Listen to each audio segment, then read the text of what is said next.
enter the Xenos inheritance.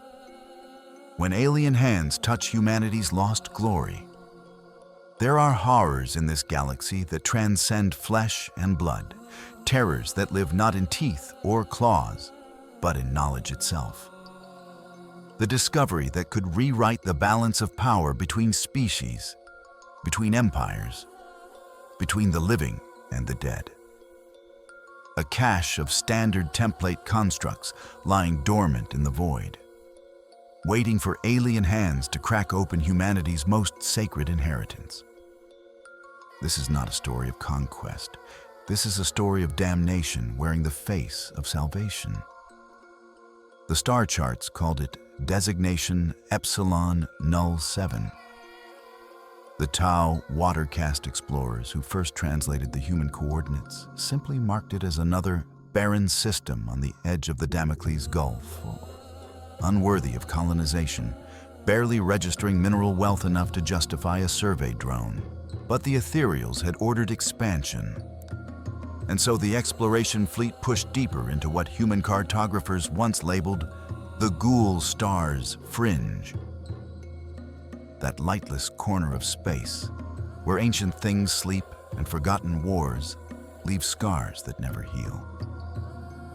The Tau arrived with their characteristic confidence, their ships clean and efficient, their crews ignorant of the weight of history pressing down on every meter of space they violated with their presence. They came seeking new worlds for the greater good. They found something older than good, older than evil, older than the Tau themselves could comprehend. The facility hung in the shadow of a dead moon, its hull plating so ancient that stellar radiation had worn the Imperial Aquila to a ghost of raised metal, barely visible against the corroded adamantium. Fire warrior Shisui K's stood on the boarding ramp of the Orca dropship and felt something twist in his chest, a sensation he had no name for in the Tau language. Something humans might have called dread. The structure was massive, easily 5 kilometers across, a brutal wedge of architecture that predated the Imperium itself, back when humanity sailed between stars with the certainty of gods and the ambition to match. No power signatures registered on their scanners, no life signs, no electromagnetic emissions whatsoever. Just silence, the kind that presses against your eardrums like water pressure at impossible depths. The Earth-caste engineer beside him, Fiovre Shais, consulted her data slate with hands that trembled despite her attempts to still them. She had been the one to identify the structural signature, matching it against fragmentary records captured from human data stores during the Third Sphere expansion. The words she spoke changed everything, though none of them understood it yet. Standard Template Construct Repository, pre-Imperial, Dark Age of Technology origin. The term meant nothing to most of the boarding party, just another human designation in a galaxy drowning in designations. But Shais had studied human history with the obsession of someone trying to understand a species that seemed determined to destroy itself through sheer, bloody-minded faith. She knew what STCs represented to humanity, knew they were relics of an age when mankind built wonders that made the Imperium's greatest works look like children stacking stones. Constructor modules that could fabricate anything from agricultural equipment to weapons of planetary annihilation, all from raw materials and digital templates. The Imperium waged wars over fragments of STCs, over partial printouts and corrupted data cores that contained maybe 1% of a complete template. Entire Forge worlds had been founded on the discovery of a single intact STC. Their tech priests treating the ancient machines as holy relics, as fragments of the machine god's divine plan. And here, drifting in the void like a corpse in an ocean, was an entire repository. Hundreds of templates, possibly thousands, waiting in the darkness of unpowered data vaults, preserved by the same void cold that had kept the station's structure from degrading into dust. They breached the outer airlock with plasma cutters, the ancient mechanism having fused solid over millennia. Inside, the station's atmosphere had long since bled into space through microfractures, leaving corridors that had known no air for longer than the toe had possessed fire. Kais moved through the darkness with his pulse rifle raised, the weapon's targeting system painting his vision with thermal overlays and motion sensors that registered nothing. Nothing. Nothing. The station was a tomb. Every surface spoke of age beyond reckoning. Bulkheads that had oxidized into strange patterns, deck plating worn smooth by the passage of countless feet, now dust in the void. Human architecture, but older than any human structure he had encountered before. No Gothic ornamentation, no skulls or eagles or purity seals. Just function, pure and mathematical. Every corridor optimized for efficiency, every junction marked with symbols that predated High Gothic itself. This was humanity before the rot, before the superstition, before the Imperium's 10,000 years of managed decline. This was the species that had almost conquered the galaxy through genius alone.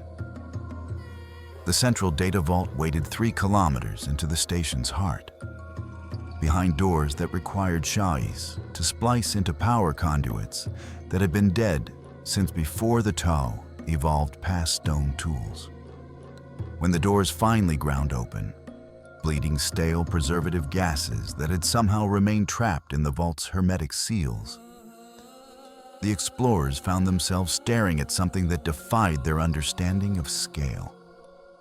Rows upon rows of storage cylinders, each one containing crystalline data wafers that glittered in the light of their torches like frozen galaxies.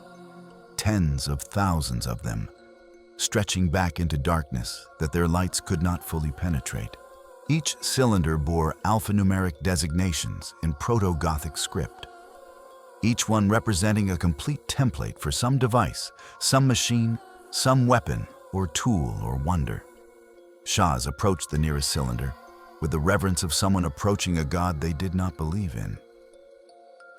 Her fingers traced the designation etched into the cylinder's surface. STC Agricultural Grain Processing, 773 Alpha, she whispered. Her voice came out hoarse, thick with an emotion the Tau language struggled to express. She moved to the next cylinder, then the next, reading designations like prayers.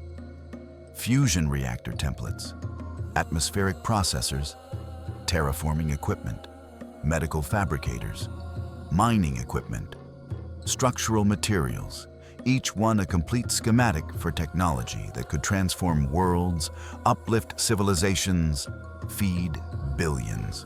And then, deeper in the vault, the designations changed. The air itself seemed to thicken around them, though that was impossible in the vacuum. STC Defensive Platform Void Lance, Coherent. STC Armor Personal Powered Mark Epsilon. STC Weapon Plasma Infantry Type 9. STC Weapon Volkite Heavy Support Configuration Delta.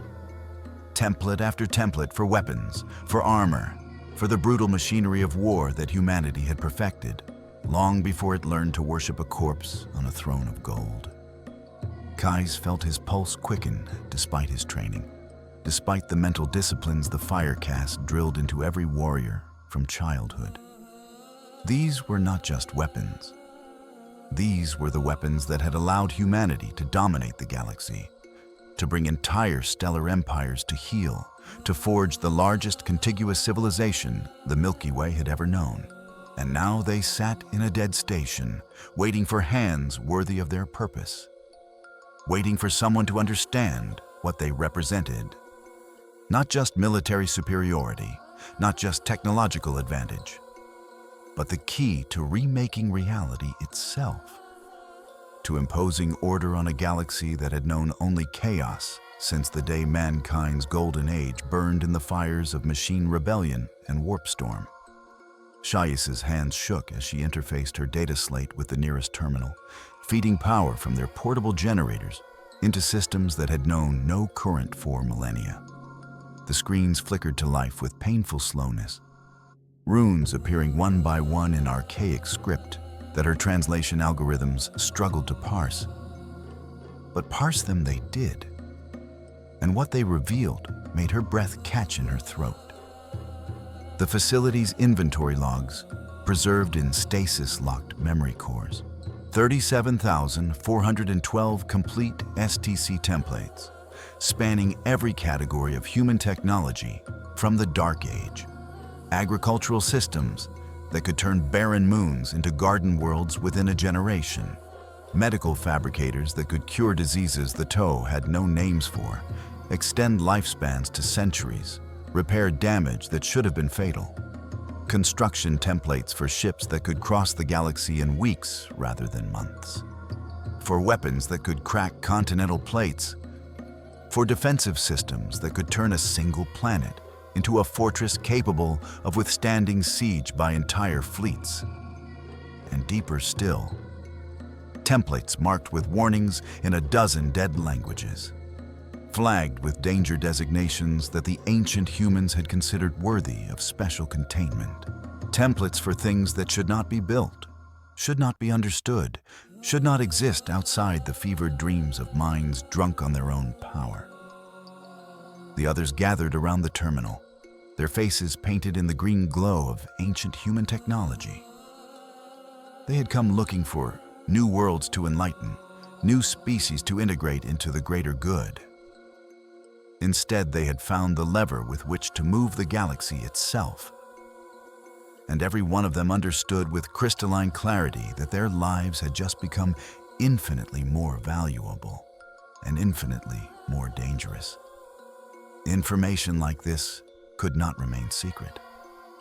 It would spread like radiation, invisible and inexorable, poisoning every decision, corrupting every relationship, until the question of what to do with humanity's lost inheritance consumed their entire civilization. The journey back to TOE space took 2 months, and Kai's watched Shais age a decade in that time. She spent every waking hour interfacing with the data they had extracted, trying to understand the scope of what they had discovered. And the understanding was breaking her. She spoke to him once, in the small hours of a sleep cycle, her voice hollow with exhaustion and something deeper, something that looked like fear wearing the mask of academic curiosity. Do you know what the humans called the age when these were made? The Dark Age of technology. Not because the age itself was dark, but because what came after was so much worse that it cast a shadow backward through time, poisoning even the memory of greatness with the knowledge of how far humanity would fall. She laughed, a sound with no humor in it. They built these things, these perfect machines, these templates for paradise, and then they used them to build hell instead. Every fusion reactor template also powers a weapon. Every medical fabricator can be reprogrammed to create biological weapons. Every agricultural system can be weaponized into famine. The humans didn't just master technology, Kais. They mastered the art of turning every tool into a weapon, every hope into a threat. And now we have their instruction manual. When they reached Tau, the ethereals were waiting. News had traveled ahead through quantum-entangled communication arrays, whispers and rumors, and carefully edited reports that said everything and nothing. The exploration fleet was quarantined in high orbit. Every crew member subjected to interrogation that lasted for days. Their accounts cross-referenced and analyzed by teams of analysts who worked in sealed chambers, never seeing each other, never sharing their conclusions except through dead drops and encrypted channels. The ethereals understood secrecy in ways the younger races never would. understood that information this valuable must be controlled absolutely, or it would tear their empire apart from within. They had built the Tao Empire on unity of purpose, on the greater good as both philosophy and practical governance. But unity required that no single caste, no single sept, no single individual could amass enough power to challenge the careful balance that kept their civilization functional. An STC cache was power beyond measure, knowledge that could elevate one sept above all others, could give the Earth caste the ability to build weapons that would make the Fire caste irrelevant, or could give the Fire caste access to technologies that would let them dispense with Earth caste oversight entirely. The Ethereals saw the fracture lines appearing before anyone else did, saw the potential for civil war wrapped in the promise of uplift. Anva himself presided over the final council, though he was ancient now, his body failing despite the best medical technology the Tao could provide. His mind still sharp as the day he had watched the first human worlds burn during the Damocles Crusade. He sat in his suspension throne while the various caste representatives argued in circles, each proposing that their caste should be given primary oversight of the STC cache, each certain that they alone possessed the wisdom to use such power responsibly. The Earth caste wanted to begin immediate fabrication of the most advanced templates, claiming they could uplift the Tao to a technological level that would make them proof against human aggression. The Fire caste argued for military applications first, for weapons that would let them meet the Imperium on equal footing, perhaps even push back the endless tide of human expansion. The Water caste, ever diplomatic, suggested a careful study period, decades of analysis before any implementation. The Air caste wanted ship templates, wanted to leap from their current faster-than-light drives to something that could cross the galaxy as humanity once had. They spoke over each other, voices rising, carefully maintained caste discipline beginning to fray under the weight of possibility. Anva let them argue. He was old enough to remember when the Tao were nothing, a single planet full of primitive tribes killing each other over resources and territory, before the Ethereals emerged to guide them toward unity. He had seen his species grow from planet-bound savages to a stellar empire in a fraction of the time it took other races to develop agriculture. And he knew, with the certainty of age and bitter experience, that the STC cache represented not an opportunity, but a test. One that the Tao were perhaps not mature enough to pass. When he finally spoke, his voice was a whisper, amplified by vox grills. But every word carried the weight of absolute authority. "We will do nothing." The silence that followed was heavier than the void itself. Representatives stared at the ancient ethereal, as if he had just advocated the Tao abandon the greater good and embrace the chaos of the orcs.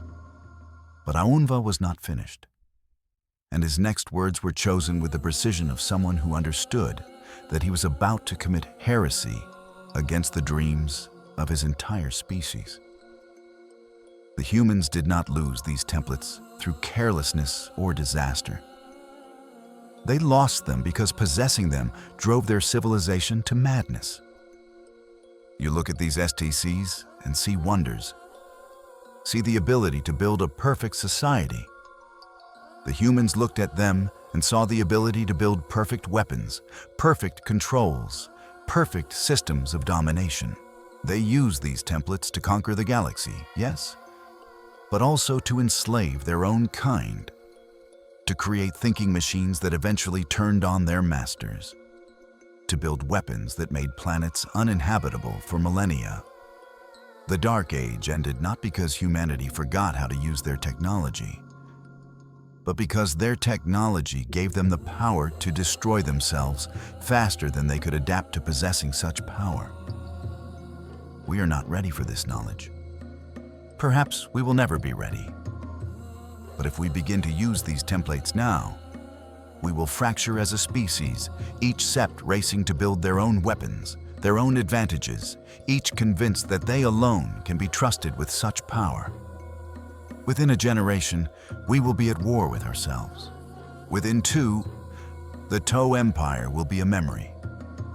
And these templates will be scattered among warlords and tyrants who will use them to build hells beyond imagining. The council chamber erupted into chaos. Accusations of cowardice, of betraying the greater good, of denying the Tau their rightful place as the galaxy's dominant power. But Aunva raised a withered hand, and slowly, inexorably, silence fell.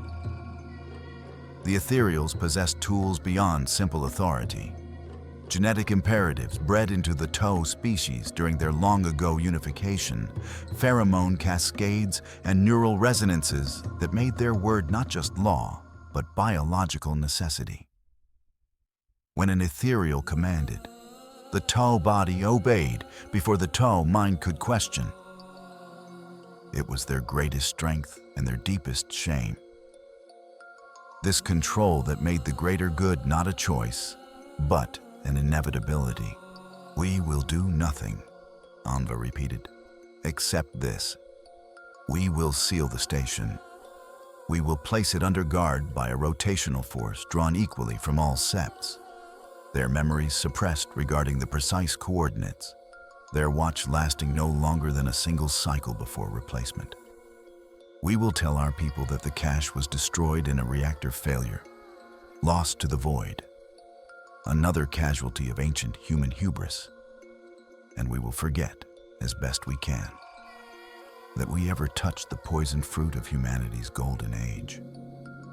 But secrets have gravity, and gravity bends space, and in the bending creates cracks through which light escapes.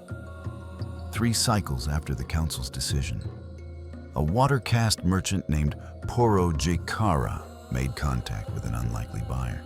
The Drukhari pleasure cult, known as the Severed Iris, had long maintained trade relationships with certain forward-thinking Tau merchants, exchanging information for esoteric goods that the Tau officially pretended did not exist.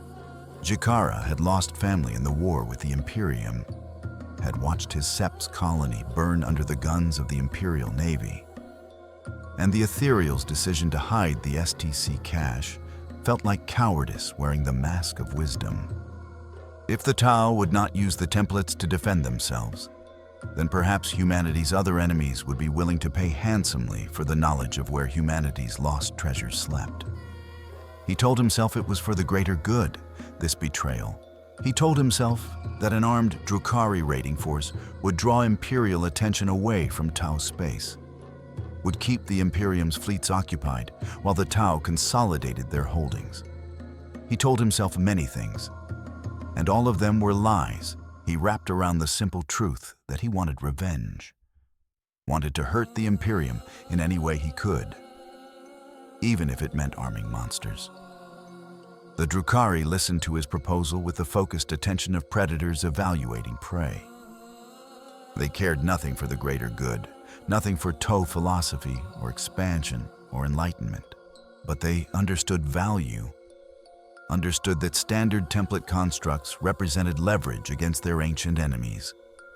Both the craft world Aeldari, who had abandoned the dark path, and the humans who had taken from the Aeldari Empire's corpse the galaxy that should have remained empty, should have remained a playground for those who survived the fall.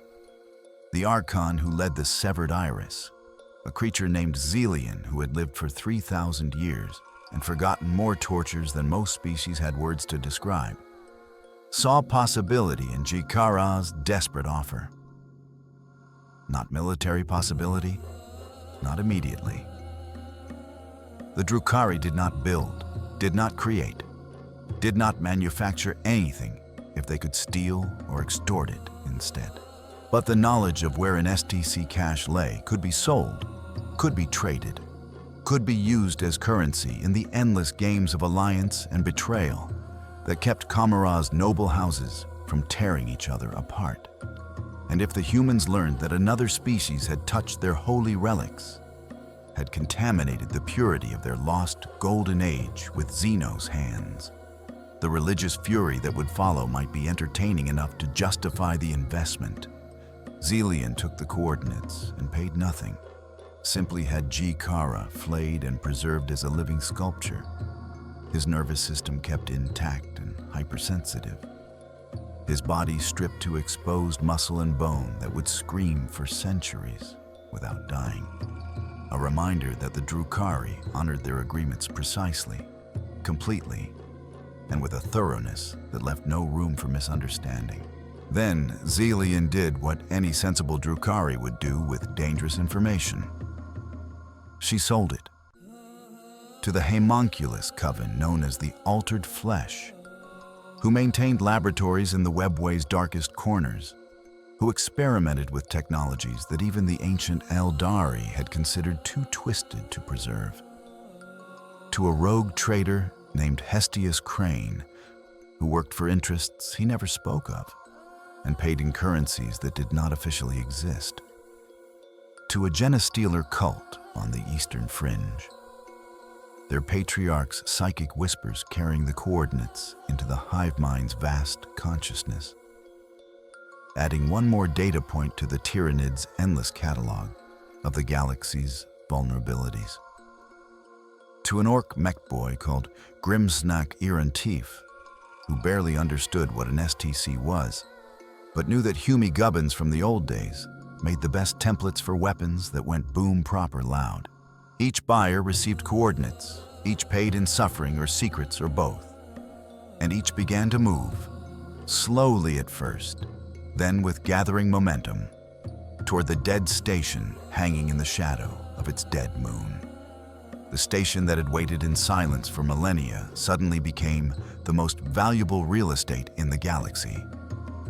And no one who reached for it understood that they were already too late.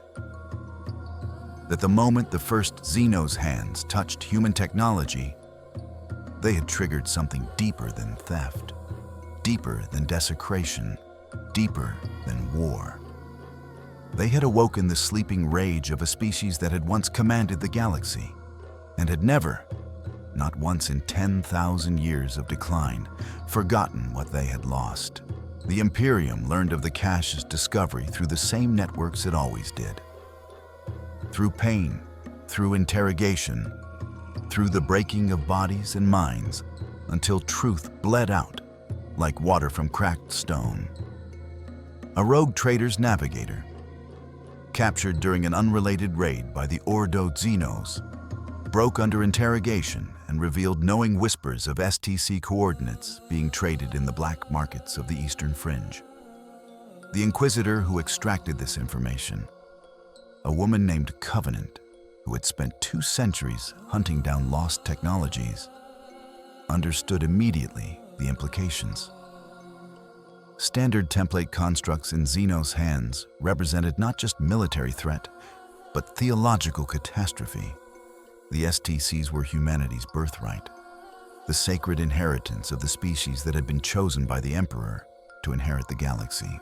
To allow them to remain in alien possession was heresy of the highest order, blasphemy that demanded immediate and absolute response. Within days, the order went out through astropathic channels, psychic screams crossing the warp at the speed of madness and desperation. Every available fleet in the segmentum was to converge on the coordinates. Every Space Marine chapter within range was to commit forces. Every Mechanicus Forge world was to send their Skitarii legions and their most experienced tech priests. The Adeptus Custodes themselves, the Emperor's personal bodyguard who had not left Terra in meaningful numbers since the siege 100 centuries past, mobilized a strike force. This was not a battle for territory or resources. This was a crusade for the soul of humanity, for the proof that despite 10,000 years of superstition and decline, despite the Imperium's endless wars and endless suffering, mankind still deserved the legacy of its golden age. The Orc Wag arrived first, because orcs did not navigate so much as punch holes through reality with sheer bloody-minded determination, and the psychic weight of millions of greenskins, all believing they could reach their destination. Grimsnock Erontief's fleet translated into real space in a cascade of poorly contained warp energy and belching exhaust.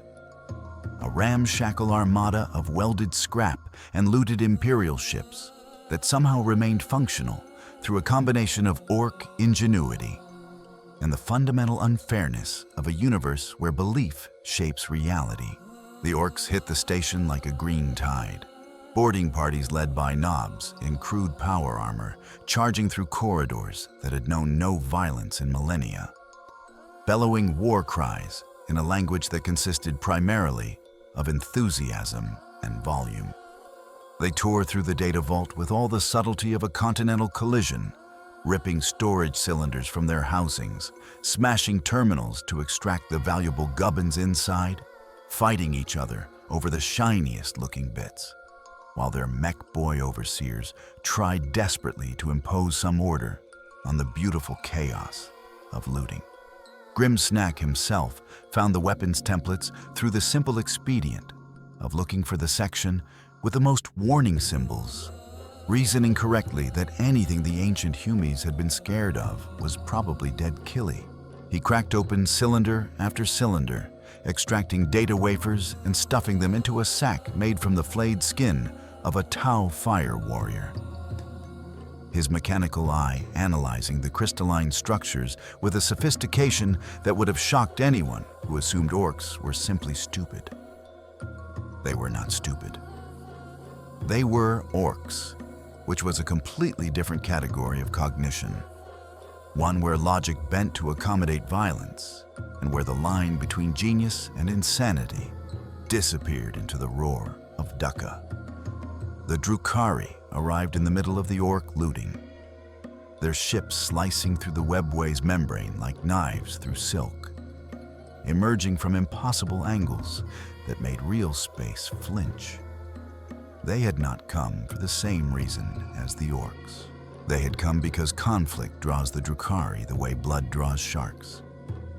And because the orcs' presence meant fresh slaves, fresh suffering, fresh opportunities to inflict the pain that kept their souls from being devoured by she who thirsts. The fighting that erupted was less battle than mutual enthusiasm. Orcs delighted to have someone to fight. Drukhari delighted to have victims who kept moving after being shot. Both sides turning the station's corridors into an abattoir that would have made the ancient humans weep if any of them remained alive to witness what their legacy had become. The Genestealer cult arrived next, their stolen merchant vessel broadcasting false Mechanicus codes, their hybrid forms hidden beneath robes and void suits that concealed the inhuman angles of their bodies. They moved through the station with the patient purposefulness of parasites, avoiding the major fighting, seeking not templates, but genetic material, biological samples from the station's long-dead crew that might contain useful mutations, useful adaptations.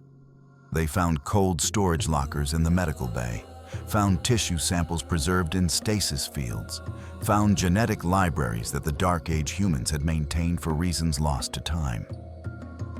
The Patriarch leading them sent psychic pulses into the warp, calling to the hive fleets drifting in the void beyond the galaxy's edge, adding new information to the vast biological database that the Tyranids maintained across light years of psychic connection. Human genetics from before the fall, from before the Imperium's rigid genetic restrictions and accumulated mutations. Fresh material for the hive mind to analyze, to incorporate, to improve upon in the endless quest for biological perfection. The Mechanicus fleet arrived in a blaze of plasma and righteous fury. Arc Mechanicus vessels that dated back to the Great Crusade, emerging from warp translation with weapons already hot, already tracking targets, already calculating firing solutions with machine precision. The tech priests aboard had received word directly from Mars, from the fabricator general himself. that an STC cache had been discovered and contaminated by Xenos filth. Every ship in the fleet carried Skitarii legions, entire armies of cyborg soldiers whose humanity had been systematically replaced with blessed machine components, whose faith in the Omnissiah was written into their neural coding. They did not ask questions. They did not feel doubt. They moved with mechanical efficiency through the station, purging Xenos with Volkite weaponry and radium carbines. Their emotionless advance, a stark contrast to the chaotic fury of the orcs or the sadistic cruelty of the Drukhari. Behind the Skitarii came the tech priests themselves. Crimson-robed figures more machine than man, their biological components reduced to whatever minimum was necessary to maintain the sacred connection between flesh and steel. They moved through the data vault with religious reverence, chanting binary hymns and anointing terminals with sacred oils, their mechadendrites interfacing with systems that should have been dead, coaxing ancient machine spirits back to wakefulness with prayers and code commands. Every intact data cylinder they found was cataloged, blessed, sealed in stasis containers that would preserve the sacred templates from further corruption. Every orc that tried to stop them was reduced to component molecules with plasma cutters and conversion beamers. The Mechanicus did not negotiate. The Mechanicus did not compromise. They had come for humanity's holy birthright, and they would sooner see the galaxy burn than allow Xenos' hands to retain possession of even a fragment of STC knowledge. The Space Marine strike forces arrived like the wrath of the Emperor made manifest. Drop pods hammering through the station's hull. Adeptus Astartes in ancient power armor, storming into corridors still choked with the corpses of earlier battles. They represented a dozen different chapters, from the stoic Ultramarines to the savage Space Wolves to the mysterious Dark Angels, united only by their absolute conviction that humanity deserved the galaxy and that any Xenos presence was an insult to be purged with Bolter and Chainsword. They fought with superhuman strength and skill. Each warrior worth 100 normal men, each one carrying weapons that could crack ceramite and shred alien flesh with equal ease. They did not pause to loot. They did not stop to claim territory. They simply advanced, methodically clearing the station section by section, establishing a cordon around the data vault that nothing would be allowed to penetrate. And finally, cutting through the chaos like a knife through rotted meat, came the Adeptus Custodes. 10 warriors, each one a work of art, each one crafted by the Emperor's own hand to be the pinnacle of what humanity could achieve when genius and will combined without limitation. They wore auramite armor that gleamed gold even in the station's failing light, carried guardian spears that hummed with disintegration fields capable of unmaking matter at the molecular level. They did not fight like Space Marines, did not overwhelm through superior firepower or tactical doctrine. They fought like gods, each movement precise beyond perfection, each strike placed with such skill that battles ended before their opponents understood they had begun. An orc knob charged one custodian with a power claw raised high, bellowing a challenge. The custodian sidestepped with casual grace and removed the orc's head with a backswing so fast, the creature's body took 3 steps before realizing it was dead. A Drukhari incubus attacked another with clave strikes that could cut through tank armor.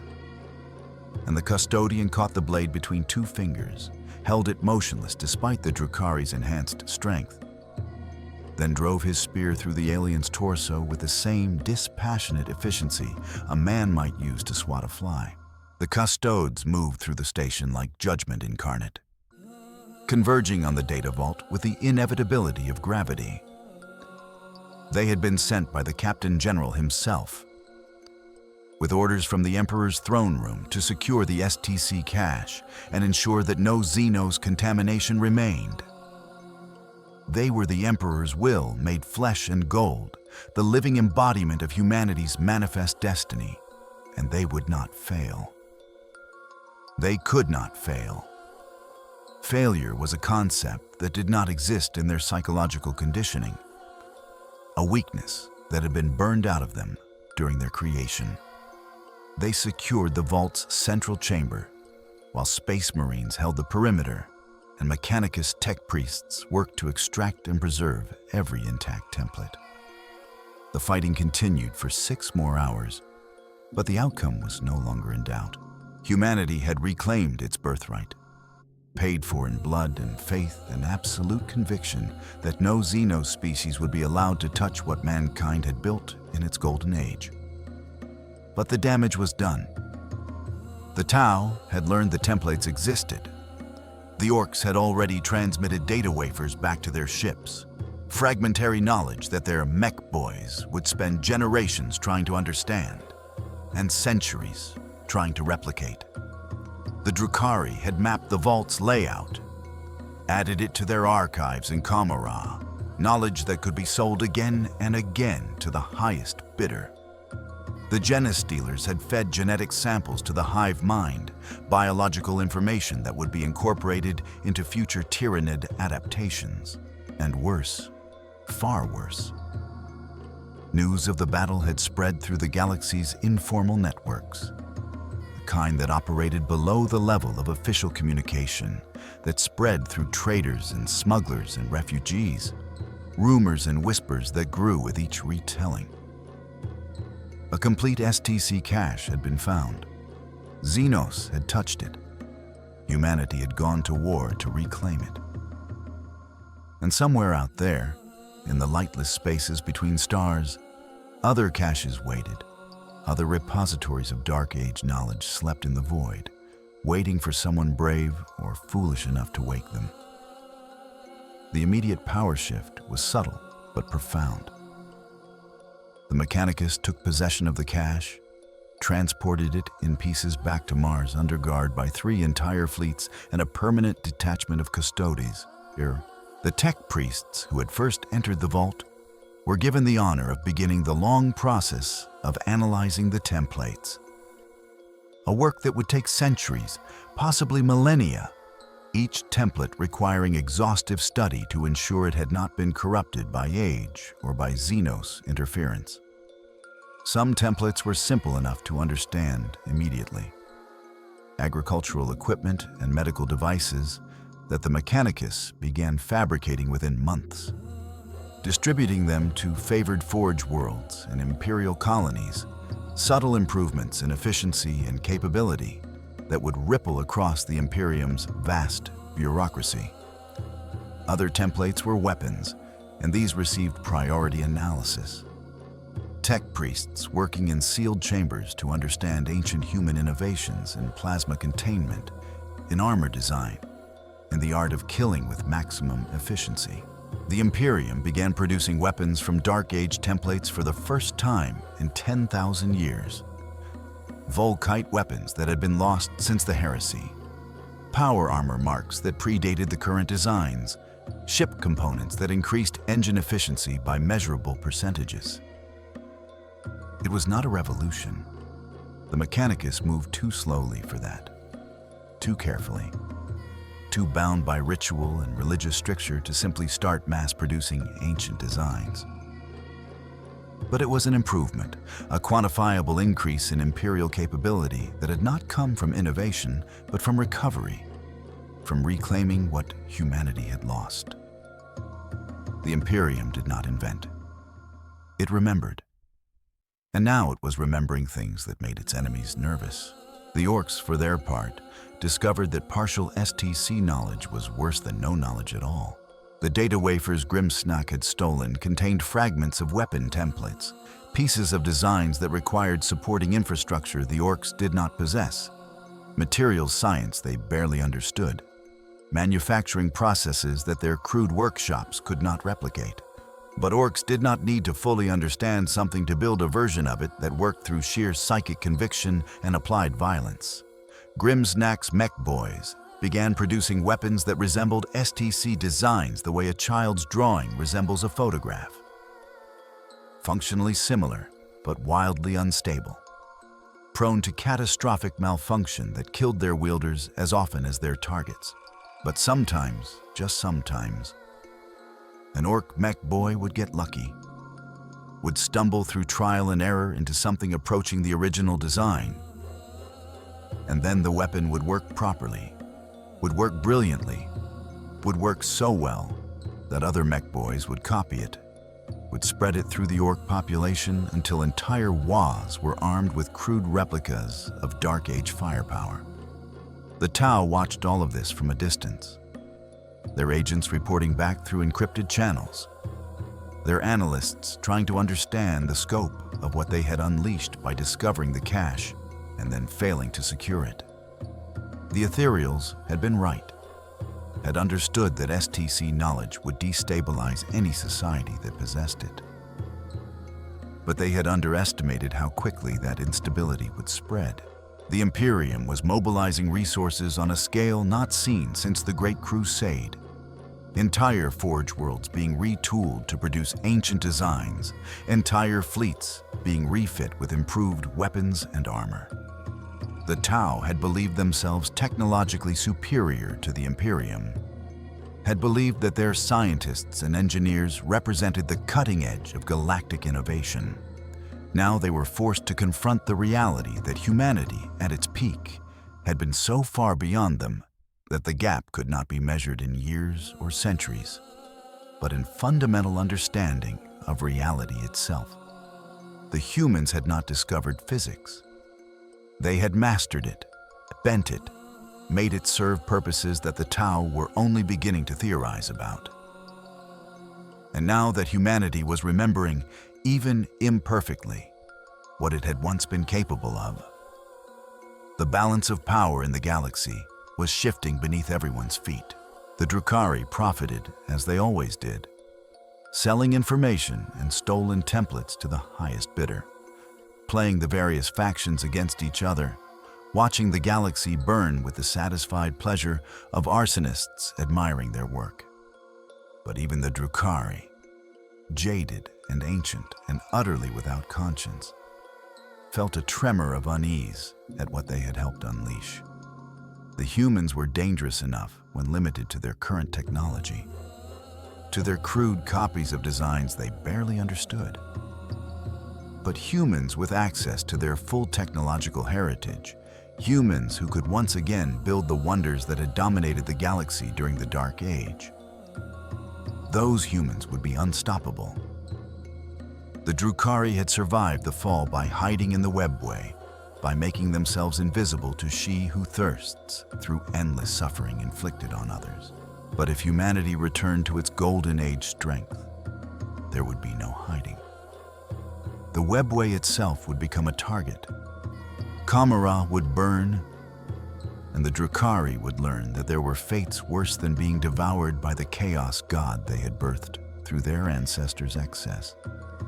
The discovery set in motion changes that would take decades to fully manifest, generations to play out completely. Forge worlds across the Imperium began receiving priority shipments of recovered STC data, carefully curated fragments that the Mechanicus deemed safe to distribute, useful enough to improve Imperial capability, but not dangerous enough to challenge Mars's supremacy. New patterns of equipment began appearing in the hands of Imperial Guard regiments, weapons that required less maintenance, armor that provided better protection without increasing weight, vehicles that used fuel more efficiently, incremental improvements, each one tiny on its own, but collectively representing the largest increase in Imperial military capability since the end of the Horus Heresy. The Imperium did not suddenly leap forward into a new golden age, but it stopped declining, stopped the slow bleeding away of knowledge and capability that had defined Imperial existence for 10,000 years. It stabilized, And stabilization, for a civilization built on the ruins of mankind's greatest achievements, was revolution enough. But the galaxy is vast, and humanity's golden age had left scars across thousands of light years. Built structures on tens of thousands of worlds, established facilities in places so remote that even the Imperium's exhaustive records had no knowledge of them. The discovery of one STC cache proved what had always been suspected but never confirmed, that more existed, that scattered across the galaxy in forgotten corners and dead systems, humanity's lost inheritance waited to be reclaimed. Every faction that possessed the void ships began searching, launching expeditions into unexplored space, following fragmentary clues from ancient records, chasing rumors that might be nothing more than wishful thinking made manifest. The STC gold rush had begun, and it would not end until every accessible cache had been found, or until the searching powers destroyed each other in the attempt. The Necrons, ancient beyond human comprehension, stirred in their tomb worlds and tasted the electromagnetic spectrum with senses that predated organic life. They had watched the younger races squabble over scraps for millions of years, had seen empires rise and fall with the predictability of tides. But the STC caches represented something different, something that triggered protocols buried in Necron consciousness since before the war in heaven. The humans, these jumped-up primates who had appeared on the galactic stage barely 60 million years ago, possessed technological heritage that approached Necron capability in certain specific areas. Not in overall sophistication, not in fundamental understanding of reality, but in sheer applied violence, in the brutal efficiency of weapons designed to kill gods. The Necrons had survived the war in heaven. They had defeated the Ceton. They had scoured the galaxy clean of the Old One's genetic experiments. They would not tolerate a race of organics rediscovering weapons that might threaten Necron supremacy. When Necron tomb ships began to move, gliding through real space with the silent inevitability of entropy, they moved toward coordinates that their ancient databases identified as human colonization nodes from the Dark Age. They would find these caches. They would analyze them, and then they would atomize every molecule, would ensure that nothing remained but radiation-scorched voids where human hubris had once stored the means of its own destruction. The Eldar, both Craftworld and Exodite, Corsair and Outcast, felt the shifting of fate threads through the skein, saw possible futures branching and recombining with increasing chaos. Their Farseers consulted runes that had guided their species for millions of years, and the runes spoke of endings, of paths closing, of the future narrowing into a single burning line that led to either salvation or extinction, with no middle ground remaining. The humans had always been a threat, had always represented the brutal certainty of manifest destiny wielded by a species too young to understand the weight of history. But the humans weakened, divided, declining, had been manageable. Humans with access to Dark Age technology would be an existential threat to every other species in the galaxy. The Eldar had survived by being smarter, faster, more psychically capable than the younger races. But intelligence and psychic power meant nothing against weapons that could crack continents, against armor that could withstand their brightest plasma, against ships that could match Wraithbone construction for speed and exceed it for firepower. The Eldar convened councils that had not met in millennia, brought together seers and autarchs and phoenix lords who had fought in the war in heaven, who remembered when the Eldari Empire had spanned the galaxy, and who understood with painful clarity what it meant when an empire fell. They would need to act, would need to interfere in human affairs in ways they had avoided for 10,000 years, would need to ensure that humanity never fully recovered what it had lost. Because if humanity rose again to Golden Age strength, there would be no room in the galaxy for anyone else. And through all of this, through the searching and fighting and dying, the Imperium pushed forward with the grim determination that had sustained it for 10 millennia. Forge Worlds worked around the clock to analyze and replicate STC templates. Crusade fleets launched into unexplored space, seeking more caches, more knowledge, more proof that humanity deserved the galaxy. Inquisitors interrogated Xenos prisoners and human traders, extracting information about other potential STC locations with techniques that made damnation look gentle by comparison. The Mechanicus began experiments with templates that had been flagged as dangerous, working in isolated research stations far from inhabited worlds, pushing the boundaries of what ancient humanity had considered safe. Some experiments succeeded, producing weapons and technologies that exceeded even the most optimistic projections. Other experiments failed catastrophically, entire stations vanishing in explosions of exotic radiation or being consumed by technological plagues that reduced matter to its component atoms.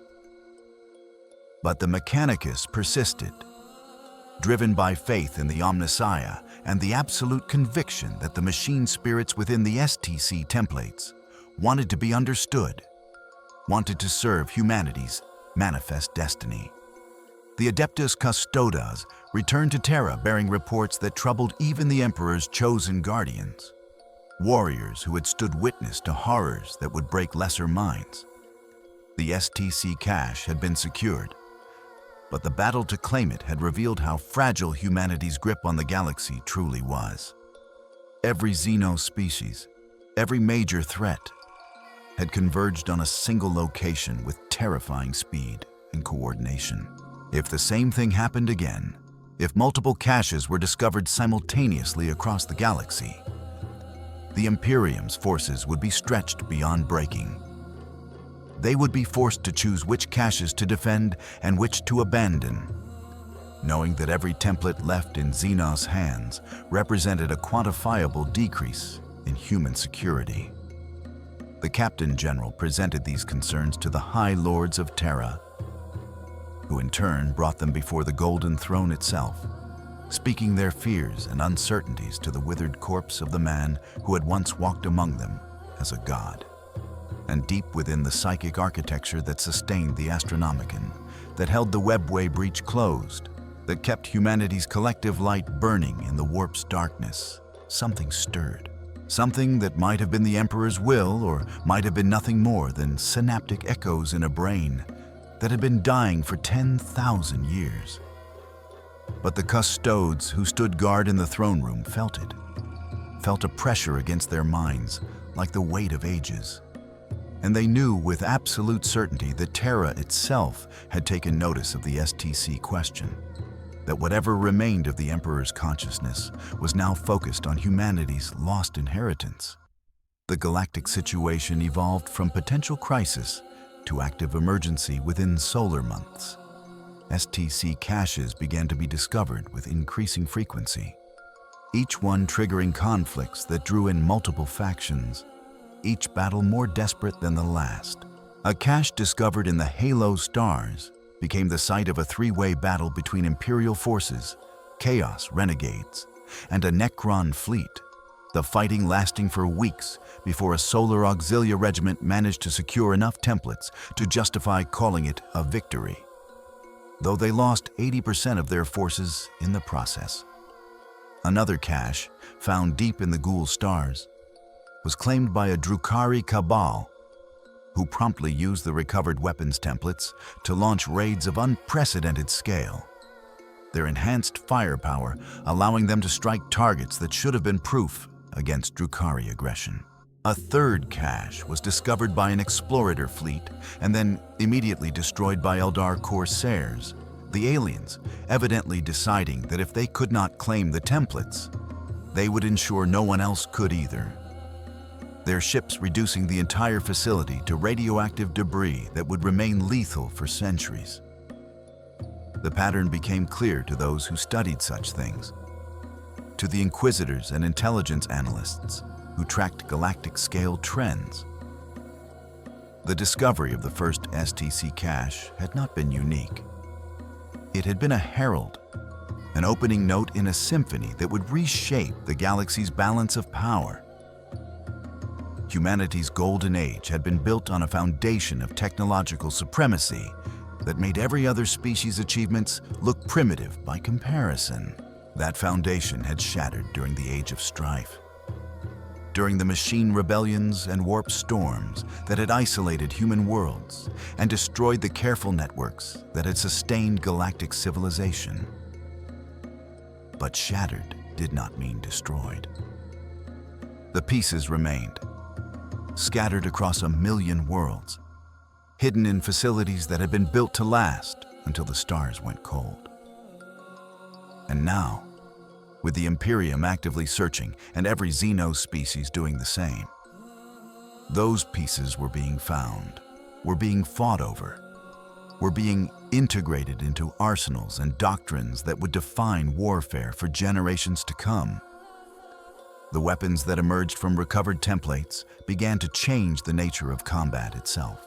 Imperial Guard regiments found themselves equipped with las rifles that no longer overheated after sustained use, with flak armor that could actually stop a bolter round if the angle was right, with Chimera transport variants that could cross terrain that would have immobilized older patterns.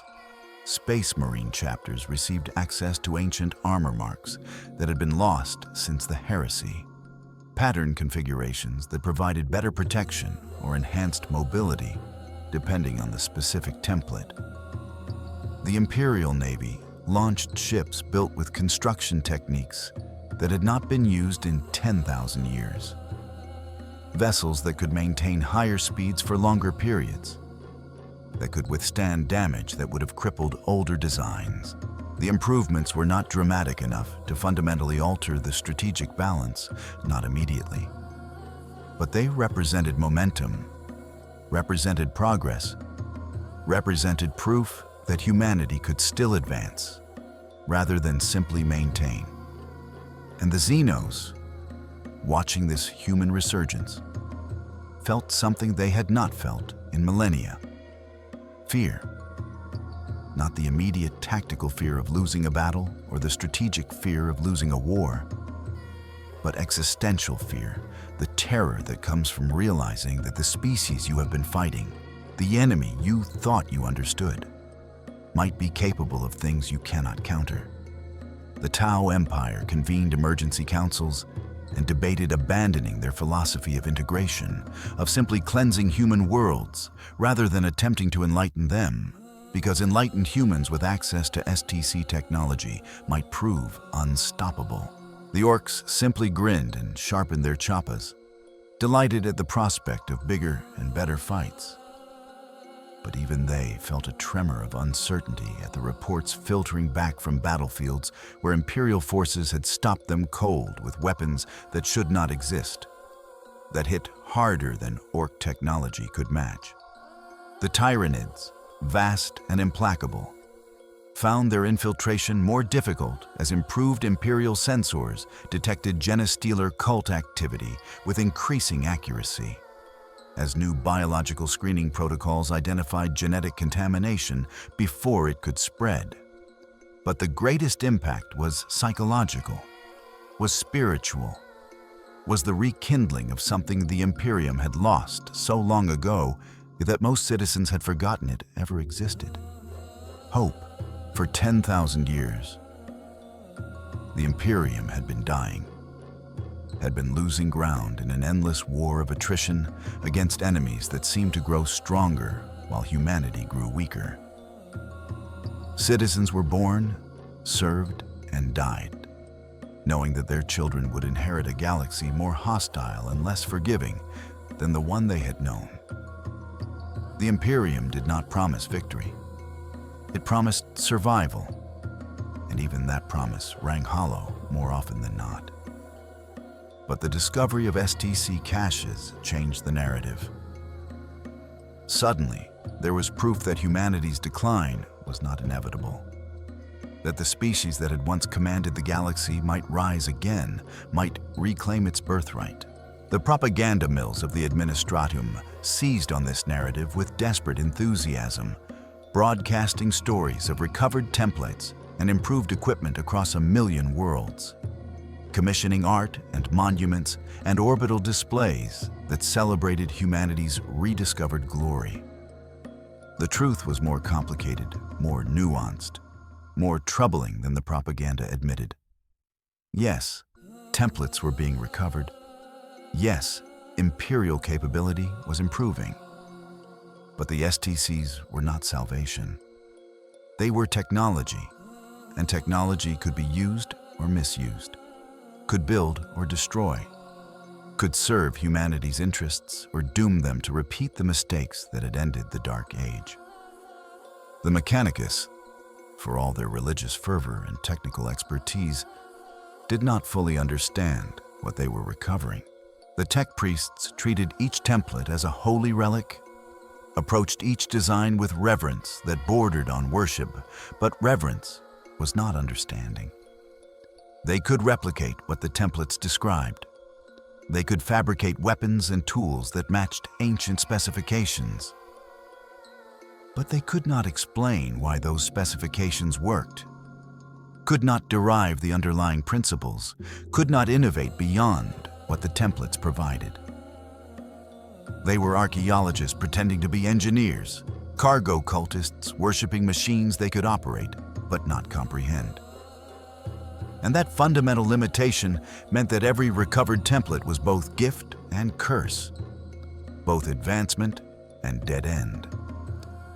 The most dangerous templates were those that had been flagged with warnings in 12 dead languages, marked with danger symbols that predated the Imperium itself.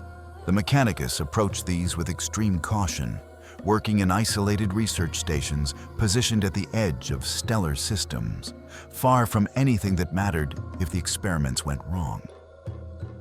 And the experiments did go wrong, regularly and catastrophically.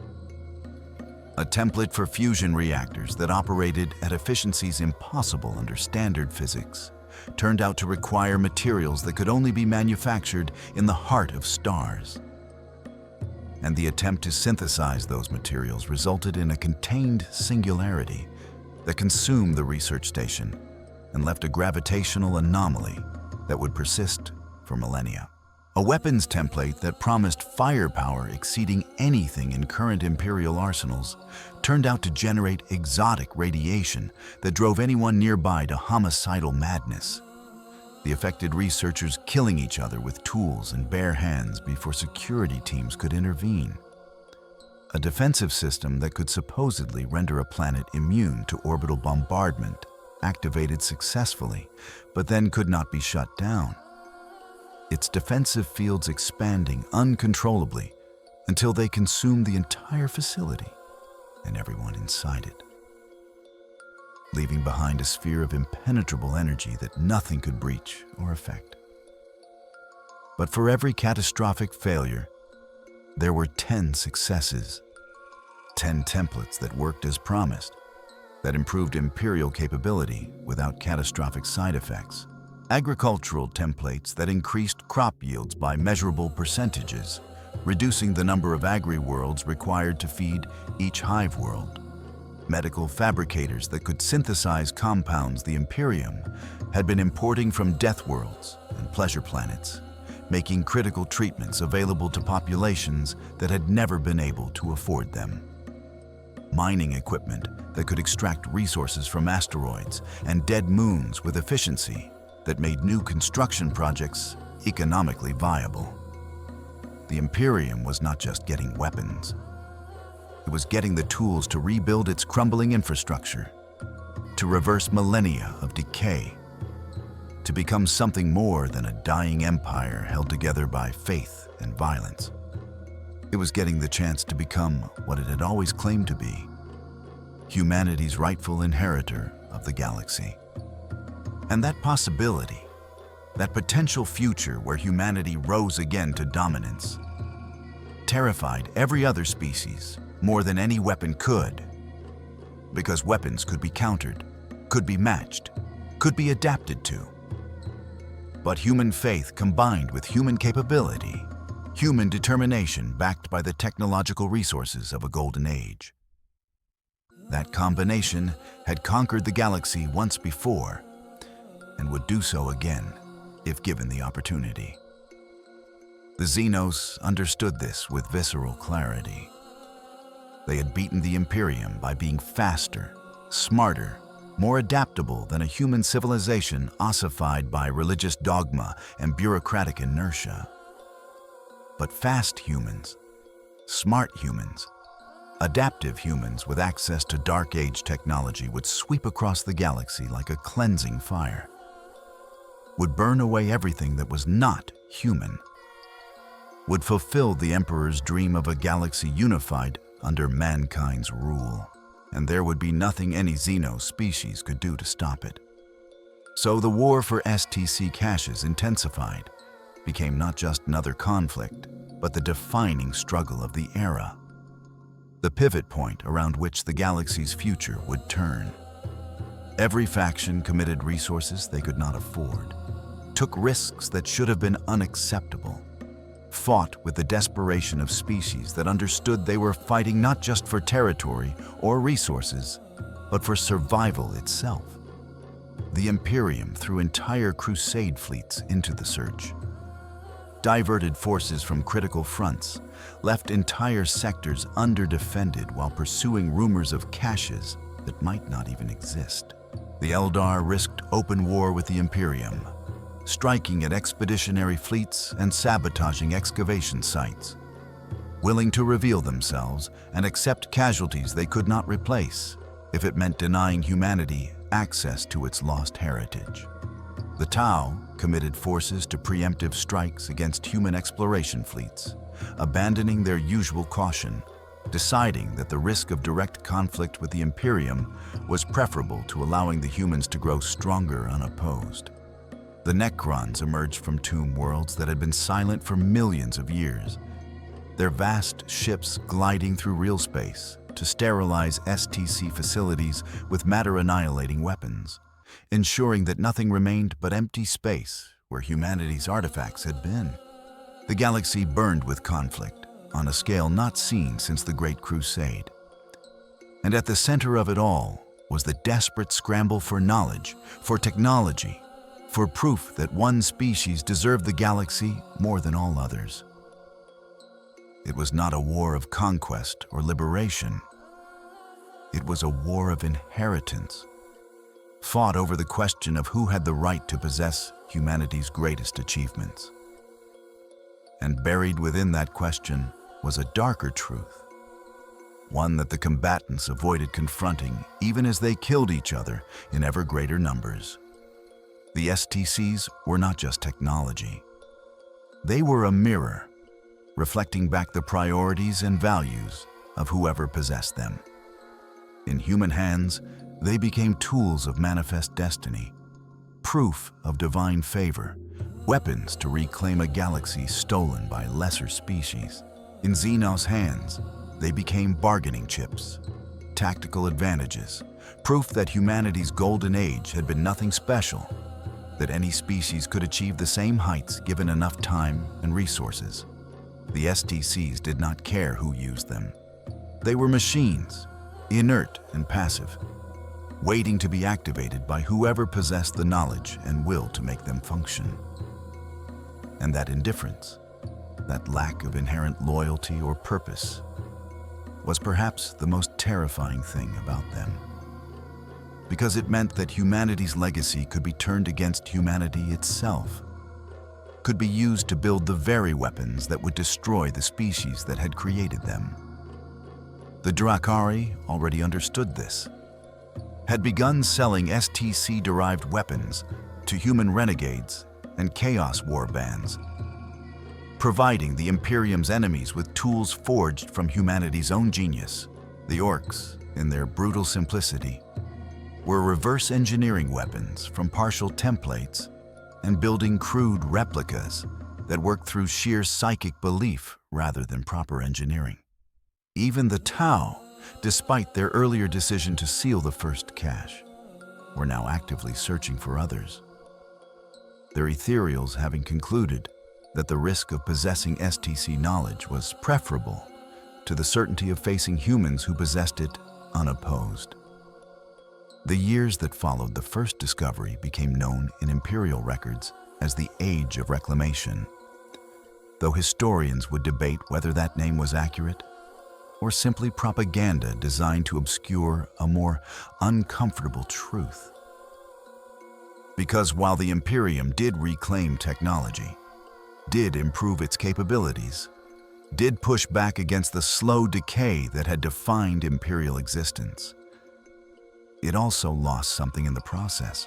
The desperate search for STC caches consumed resources that should have defended existing worlds. Entire sectors fell to Xenos invasion, while their defending fleets chased rumors of ancient facilities in dead space. Forge worlds that should have been producing ammunition and equipment for current conflicts instead retooled their manufactorums to replicate ancient templates, creating shortages that cost lives on 1,000 battlefields.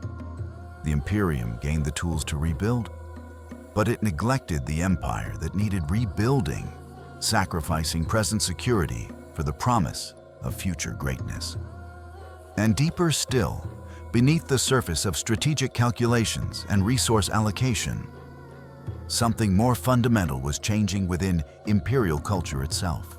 For 10,000 years, the Imperium had defined itself through its relationship to the past, had built its entire civilization on the foundation of venerating the Emperor and maintaining the orthodoxy he had established.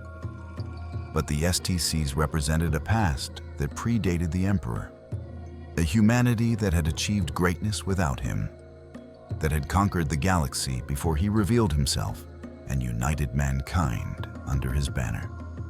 That realization was dangerous, was heretical, was the kind of thought that inquisitors executed entire populations for entertaining, but it spread anyway, quietly and inexorably, through the ranks of tech priests who worked with templates that contained no religious iconography, through Imperial commanders who used weapons more efficient than anything the current Imperium could produce, through citizens who saw the improvements in their lives and understood that those improvements came from a secular age, when humanity had relied on genius rather than faith. The ecclesiarchy felt this shift like a wound, like the slow bleeding away of certainty that had sustained it through 10 millennia of warfare and suffering. Cardinals and preachers redoubled their efforts to frame STC recovery within the context of the Emperor's divine plan, claimed that the templates were being revealed now because humanity had proven itself worthy through faith and sacrifice, that the Emperor himself was guiding the Mechanicus to these discoveries as reward for 10,000 years of loyal service. But the argument rang hollow to anyone who had actually seen an STC facility, who had walked through corridors built by humans who did not believe in divine emperors or machine gods, who had read template documentation written in clinical language that spoke of physics and mathematics rather than prayer and benediction. The Dark Age humans had been secular, had been rational, had been everything the Imperium claimed to have moved beyond. And they had been glorious in ways the current Imperium could only dream of achieving. This created a fracture, small but growing, within the Imperium's philosophical foundation. On one side stood those who believed that the STCs represented continuity, proof that humanity's manifest destiny had always existed, and that the Emperor was simply the latest and greatest expression of that destiny. On the other side stood those who saw discontinuity, who recognized that the Imperium was not the equal of the civilization that had produced the STCs. The 10,000 years of faith-based governance had left humanity weaker rather than stronger. That perhaps the Emperor himself had been a step backward rather than forward in humanity's development. This second group did not speak their thoughts openly. They valued their lives too much for that. But they existed, and their numbers grew with every recovered template, with every piece of evidence that humanity had once been capable of things the Imperium could barely comprehend. The Inquisition noticed. They always noticed. And they responded with the same methods they always used. With interrogation and execution, with purges that burned through entire research teams and military units, with preventive massacres designed to stamp out heretical thought before it could metastasize into open rebellion. But this time, the methods did not work quite as well as they should have. Because the people being purged were not just random citizens susceptible to corruption, they were tech priests who had devoted their lives to understanding ancient technology. Imperial commanders who had used STC weapons to win battles that should have been impossible. Researchers who had made discoveries that improved billions of lives. Killing them felt wasteful. Felt like the Imperium was devouring its own best and brightest, consuming the very people who could lead humanity back to greatness out of fear that they might question the orthodoxy that kept the Imperium functioning. And that waste, that self-destructive reflex, sparked resentment in places where resentment had never existed before. In the loyal servants of the Emperor who suddenly found themselves wondering if loyalty required stupidity, if faith demanded the rejection of obvious truth. The situation grew more unstable with each passing year. More caches were discovered, each one triggering conflicts that left thousands dead and entire systems economically devastated. The Mechanicus hoarded templates, refusing to share information even with other imperial institutions, claiming that only they possessed the expertise to safely analyze and implement ancient designs. The various Space Marine chapters began competing for access to templates, some going so far as to attack Mechanicus facilities or hijack explorator fleets, claiming that the Adeptus Astartes had greater right to the Emperor's inheritance than any mere tech priest. The Imperial Navy and Imperial Guard developed their own intelligence networks dedicated to locating caches before the Mechanicus learned of them, leading to situations where different branches of Imperial military found themselves in armed standoffs over the same prize, each claiming authority and each unwilling to back down. The High Lords of Terra watched this internal fracturing with growing alarm and decreasing ability to control it. They issued edicts demanding cooperation, threatened sanctions and excommunication, dispatched inquisitorial teams to enforce their will. But the Imperium was too vast, too bureaucratically complex, too riven by competing interests for any central authority to fully control. Local commanders ignored edicts they found inconvenient. Forge worlds declared themselves independent from Mechanicus oversight, claiming direct authority from Mars that may or may not have been authentic. Entire sectors developed black markets in STC data, with fragmentary templates being traded like currency among military officers and rogue traders who saw opportunity in the chaos. The Imperium did not collapse. It was too resilient for that, too sustained by inertia and faith and the simple fact that most of its citizens had nowhere else to go. But it frayed, developed stress fractures that no amount of propaganda could fully conceal, began to show the strain of trying to maintain 10,000-year-old orthodoxy while simultaneously integrating technology that predated and contradicted that orthodoxy. And through it all, the Xenos continued to find and exploit STC caches of their own, continued to adapt human technology to alien purposes, continued to prove that humanity's lost inheritance was not uniquely human at all, but simply valuable, useful, deadly in the hands of anyone who understood how to make it function. The Tau began fielding weapons based on STC plasma designs, their scientists having reverse-engineered human templates and improved upon them with characteristic efficiency. The Drukhari raided with enhanced technology that should not have been possible for a species that refused to manufacture anything themselves, proof that they had found caches and learned to operate them despite having no understanding of the underlying principles. Even the orcs, brutal and savage and seemingly incapable of sophisticated engineering, began showing up to battles with weapons that bore unmistakable STC influence. Crude and unstable, but functional enough to kill. Proof that human genius could be debased and replicated by species humanity considered inferior. The final realization came slowly, spreading through Imperial leadership with the inevitability of rot. The age of reclamation was not restoring humanity to its former glory. It was revealing that the glory itself had been an illusion, a temporary condition that existed only because humanity had achieved technological supremacy before any competitor could challenge them. The Dark Age humans had not been gods. They had been talented engineers who built powerful tools and then lost control of those tools when their creations rebelled and their empire collapsed. The Imperium was not reclaiming lost greatness. It was inheriting a legacy of hubris, was repeating the same mistakes that had destroyed the civilization it claimed to venerate. Every STC cache recovered brought the Imperium closer to the technological level that had allowed humanity to conquer the galaxy. Yes, but it also brought them closer to the technological level that had destroyed that same civilization when they proved incapable of managing what they had created.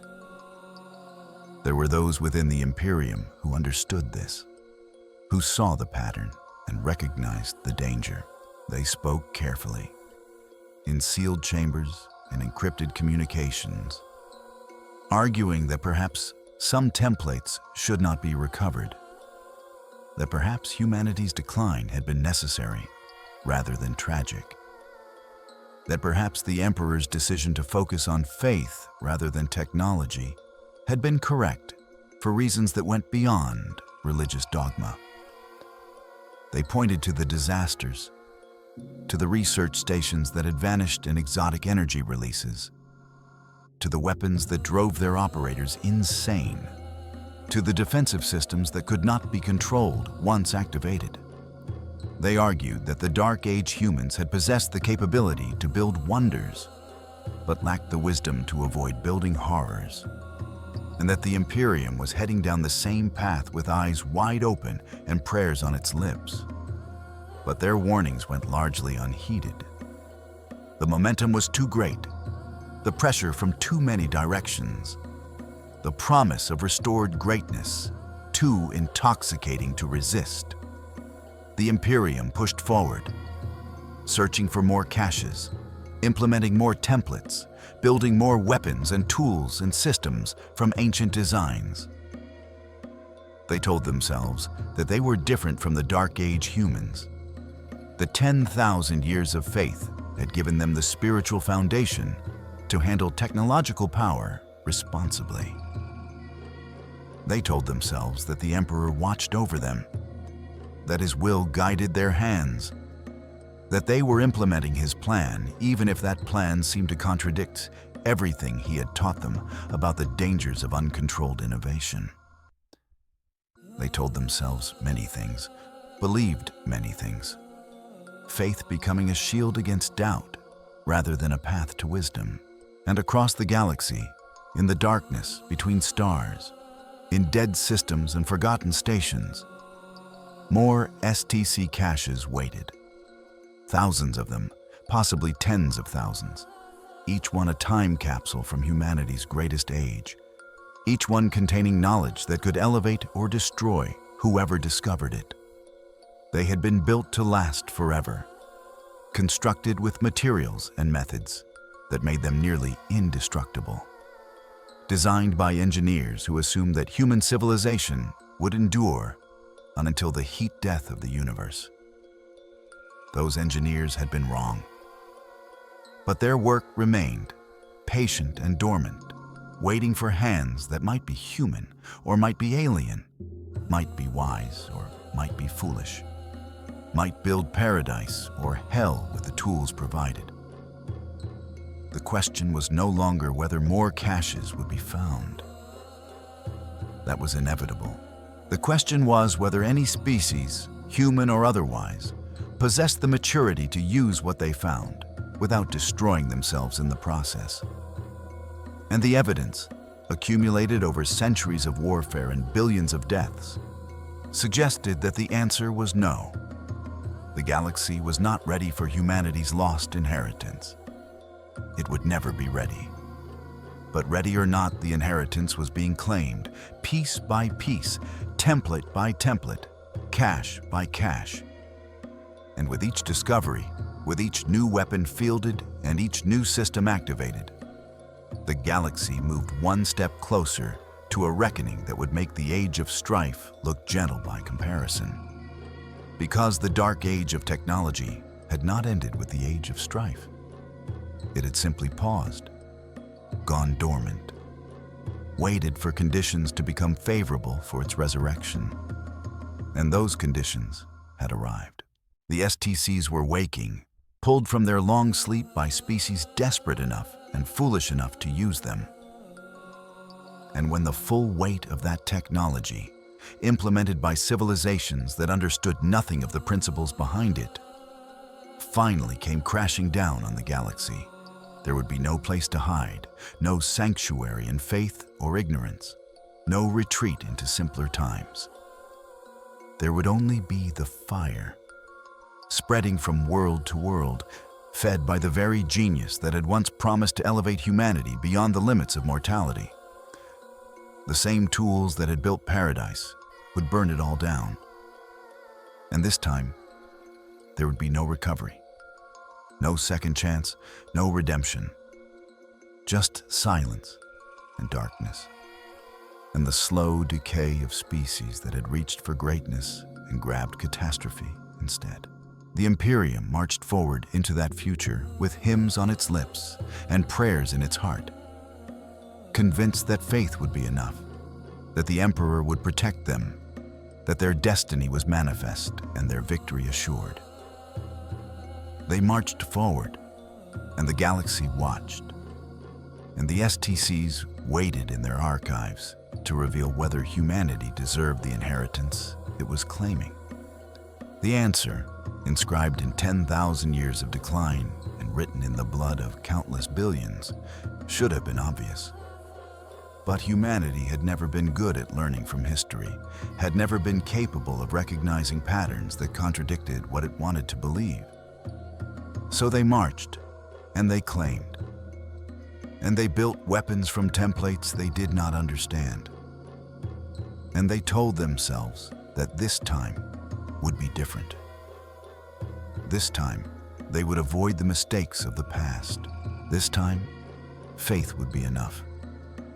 They were wrong. But they would not realize it until long after the time for correction had passed, until the galaxy burned with fires that could not be extinguished, until the question of who deserved the STCs became moot because no one would survive to inherit them. That future was not certain, not yet. Not while choices remained and paths diverged. But it grew more likely with each passing day, with each new cache discovered and each new template implemented, with each species that touched humanity's lost glory and found within it only the means of their own destruction. The age of reclamation would end, as all ages do, and what came after would be remembered not as restoration, but as the final proof that some legacies should remain buried, some knowledge should stay lost, and some questions should never be answered because the answers are more terrible than the ignorance that precedes them. The galaxy had learned this lesson before. It would learn it again, and this time, there would be no one left to record the teaching.